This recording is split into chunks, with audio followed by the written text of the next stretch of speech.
જય માતાજી મિત્રો, આજે વાત કરશું ચારણોનું કચ્છમાં આગમન કેવી રીતે થયું. તો ચાલો જાણીએ.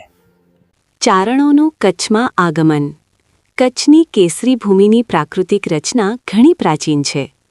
કચ્છ ભારતના પશ્ચિમ છેડે આવેલું હોવાથી તેના માટે અપરાંત શબ્દ વપરાતો હતો. આ ઉપરાંત પુરાણોમાં અનુપદેશ, તર્જદેશ, ભોજકટ, વચદેશ, સાગરદ્વીપથી ઓળખાતો હતો. આ ઉપરાંત કચ્છમાં પશુપાલક ગોવાળો આહીરોની મુખ્ય વસ્તી હતી.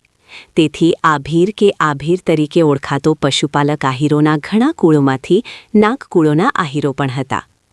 પશુપાલક આહીરો સાથે ચારણોનો સંપર્ક હિમાલયના સપ્તશૃંગાદી શિખર અને ઉત્તર ભારતથી કરીને દક્ષિણના પ્રદેશો, ત્યાર પછી પશ્ચિમને કચ્છ સુધી હતો. આથી કચ્છમાં આહીરો તથા પશુપાલક અન્ય જાતિઓ સાથે ચારણોનો વસવાટ સૌપ્રથમ હતો. ચારણો કચ્છમાં બીજી કોઈપણ જાતિ કરતાં પહેલાં વસેલા છે. પૃથ્વીરાજ ચૌહાણના કવિમિત્ર ચંદ બારોટે રચેલ પૃથ્વીરાજ રાસોમાં ચારણો વિશે ઉલ્લેખ છે.